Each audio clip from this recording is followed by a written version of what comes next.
Hey guys, welcome to another episode of Studio 7.0. Welcome. Got Shrock here, my co-host. Shavak. You can see that we got our banner. You saw it from last episode, but It's we still. nice. What do you think about that? I think I can hear him go. I think I hear him. Thank you very much. So you can see we still don't have our merchandise. It's coming soon. So hopefully get that next week or so. Hopefully by our next episode. But thank you all for joining. And just a reminder. Yeah. This is education, not educational purposes. It's for entertainment only. Do your own research, and also you be kind to others. Yes, for educational and entertainment purpose only, just like Shrock says. And if you don't do that, she'll come and get you.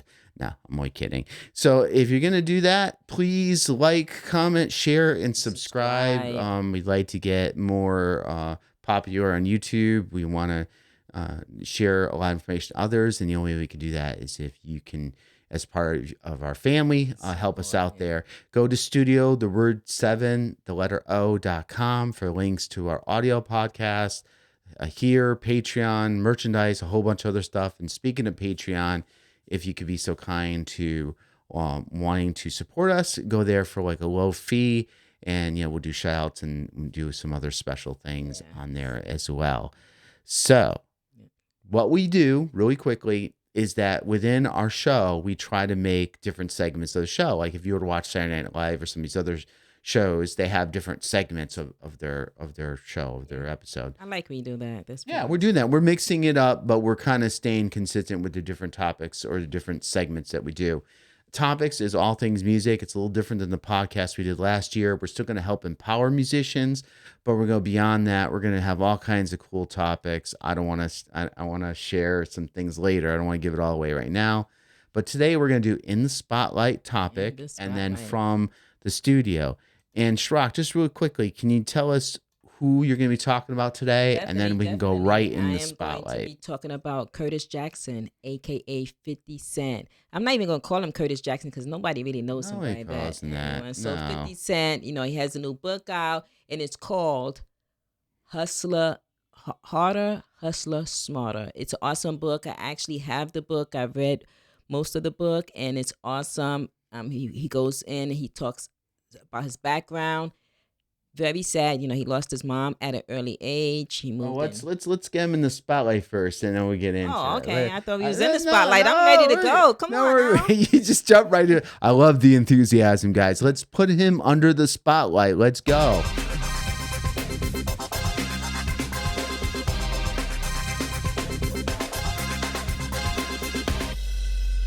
Go for it. Okay, now it's okay for me to talk about 50. Okay, so I want to also talk about. I also want to say the name of the book again, and it's called Hustle Harder, Hustle Smarter. Definitely, it's an awesome book. I have the book. I was reading the book. I haven't finished the book yet, but it's awesome. He talks a little bit about his childhood. Of course, his mom passed when he was very young, and I can sympathize with that. I lost my mom at a young age as well, but he actually lost his mom younger, and he actually had to move in with his grandmother, which is definitely could be challenging because I know she already had kids at the house and everything. But he actually started doing something like illegal at the age of 12, but he was smart. He actually invested his money, and when he invested his money, he invested in entrepreneur. So he was very educated, and he definitely, in his book, he talks about fearless. Now, a lot of people run like me. I'm like, I'm not doing that. The risk is too high. He likes taking risks, and that's awesome because guess what? It worked out for him. Wow. He's a strong believer of reading. He read the book, 40 Laws of Power. Tons of other books, of course, but that's one book he actually talks about as well. He's 30 at 30 years old. He's sold over 1 million albums, which is awesome. And he has a great relationship with his son. He talks about that as well. He talks about energy, his vitamin water drink that he actually sold for $100 million. Can you believe that? That's I crazy. can't even fathom that much money. That's just a lot. That's just crazy right there. And I never knew, but he was a licensed to become a boxer promoter. Mm. And he also he's developing this body spray. Very interesting. Of course, he has the clothing line. He signed a contract with Reebok, the G Unit, nice sneakers, by the way. He has headsets. And one thing I love when he executive producer, and he has Power and Raising Canaan. Awesome shows. What you think about those shows? I think it's really cool. I mean, the thing of it is that not only does he have Power, but he has two other shows, Ghost and Raising Canaan, and Well, he's Power is under Ghost as well. yeah, but they're Yeah, separate shows. yeah. Because he mentioned in his book that first Power that was in his mind really part of his plan. Like he has plans. He's thinking things out. Sounds like he's doing things one step at a time. Right. He definitely made Stars tons of money, which is awesome. And definitely in his book, he's very inspirational. He's definitely has a lot of things going, and he is non-stoppable. And I love that about him. I'm actually just taking some of his writing, especially when he talked about Fearless, and you can learn a lot just reading his book. So I recommend you go out and buy it, support him. He's awesome. He's great. That's awesome. Thank you so much. And I always want to mention, I don't want to embarrass Shirak, but she grew up in New York, not too far where 50 Cent, Curtis Jackson used to hang out. On our original audio podcast that we started last year in September, there's one of the episodes. So go anywhere you get podcasts, go check us out, Studio 70. There's an episode there where she talks about her interactions with Curtis Jackson, aka 50 Cent, when she was younger and when she was older. It's a really good listen. So that's just a little bit of what do you call it? Promo for you, Shirai. Oh, wow. But anyhow, I'm ready. I think that was awesome. I really appreciate you doing the research on that and that new book. It sounds really interesting. I didn't get to read most of it yet, just a real trailer of it. So that's definitely on my list to read. And you'll notice that a lot of artists, whether it be musicians or comedians, like Cat Williams mentioned in his recent interview, these guys read a lot. Either they Yeah. become book smart and then street smart, or vice versa, but they need the combination. So a lot of the ones that really succeed really they just eat it up, and they try to Yeah. learn from their craft. And I'm very supportive, advocate of people that read. Reading is so important, guys. I recommend it. Just do not just sign the dotted line. There's a lot of stuff you need to read and understand, comprehend. That's all important for anything I say that Oh you do, yeah, basically. you just can't grab the first thing that comes by Exactly. you. You have to understand it. If you don't understand, I guess it's a little tough, but you gotta know who do you need to reach out to get that understanding. Yeah, I agree with that. So now on to the next segment of our show today. And guess what, Shirak? I actually created an intro to this as well. Now, these intros are nothing fancy. I will let you know that all the music, the intro, the outro, and anything in between these segments is stuff I wrote. You're very Um, creative. they're I've probably been writing music since I was a young kid, and they're longer beats or songs or what have you. But I just take little clips of them. But anyhow, you want me to kick this next segment off from the studio with my new my new intro? You ready? Yes, All let's right, do let's it. do it.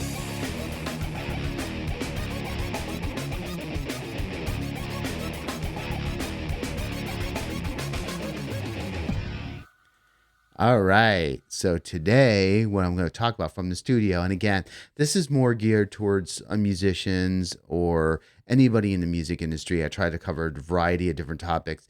Today is a little bit more focused on guitar players. I do play guitar. That's my main instrument, mostly rhythm. But I do play bass and some other instruments. But it came up because like a week or two ago, I was talking with other guitar players, and we're talking about dealing with different tunings. People know if you're a guitar player, you're in standard tuning of E, but what do you do in E flat, and just different things. So I said, hey, it'd be really cool if I'd bring that up to you guys and just talk about it. So hopefully, if you're a beginning guitar player, new guitar player, or even a seasoned guitar player, hopefully there's something you pick up from here. But I'm going to get into it right now. So basically, I don't know why it's doing that.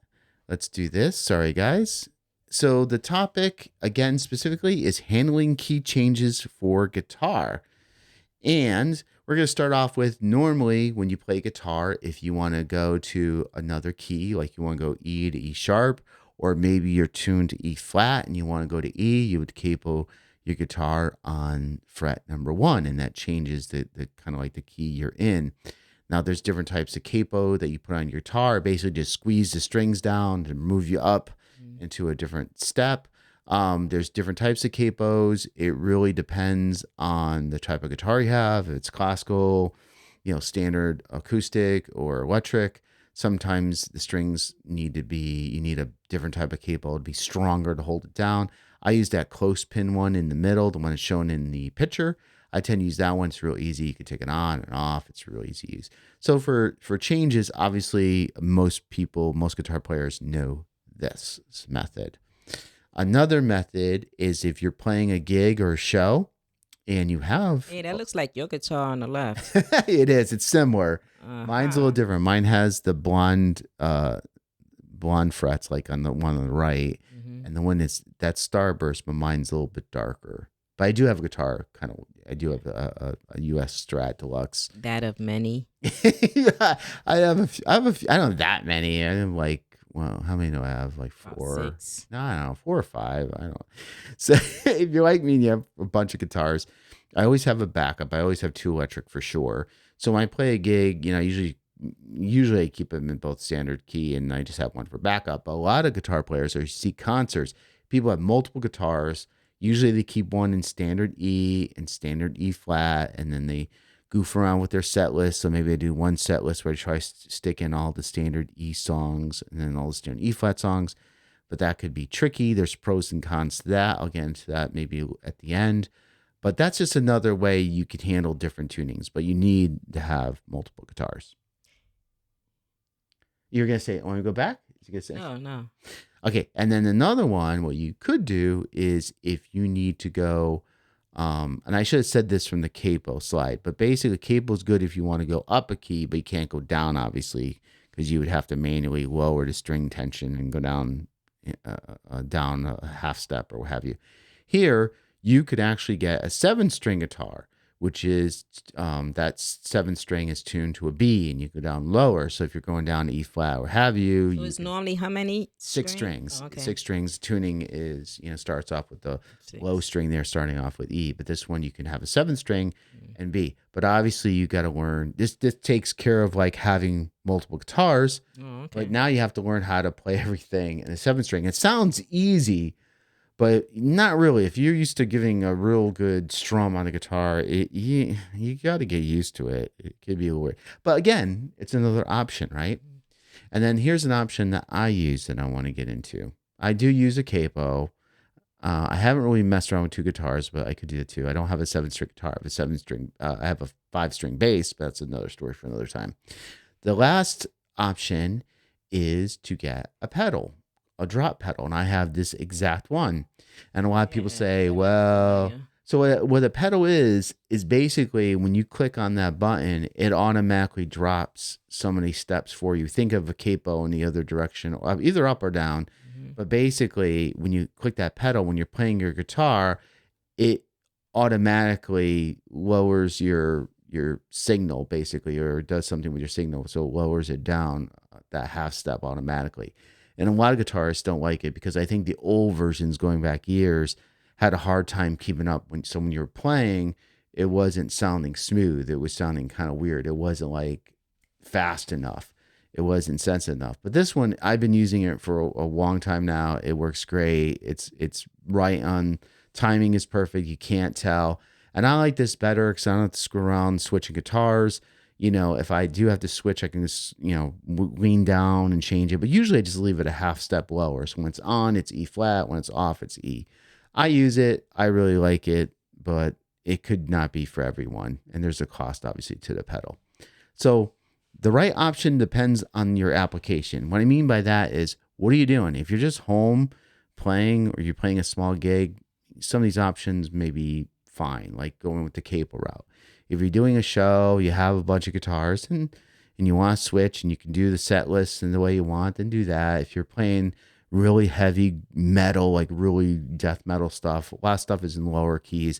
You might want to just learn how to do a 7 or 8 string. They got all kinds of guitars that are lower. Or if you just want to be a little more dynamic and mess around with tunings, you can get the pedal. But there's pros and cons to everything. I just want to kind of mention the different ones here. So what do you think, Chirac? Well, now I think I should be an expert, right?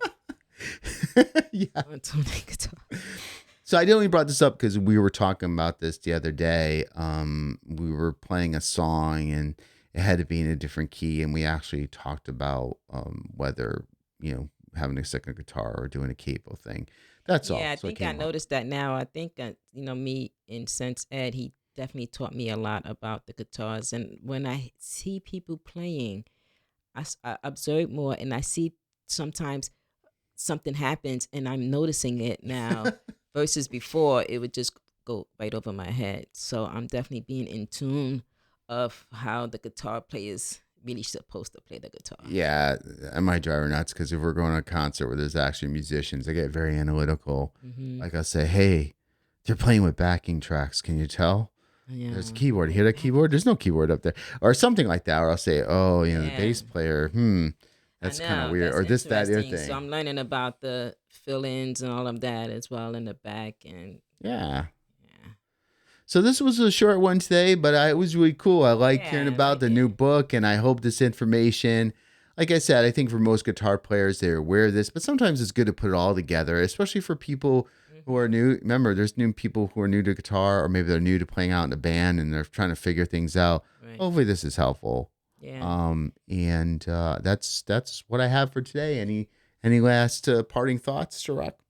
No, it's just thank you for just tuning in. And like I said, do your own research. We just did a little synopsis of this. And of course, definitely is a lot more you need to know and learn, right, about the guitars as well. So we just put a little bit in our clip today. And we got a lot of cool stuff coming up. We're, all things music. We're going to dive into different fringe topics of music, the music industry. We might get into beefs between people and might talk about it from a music standpoint. What's going on, how it's affecting music, what's going on today.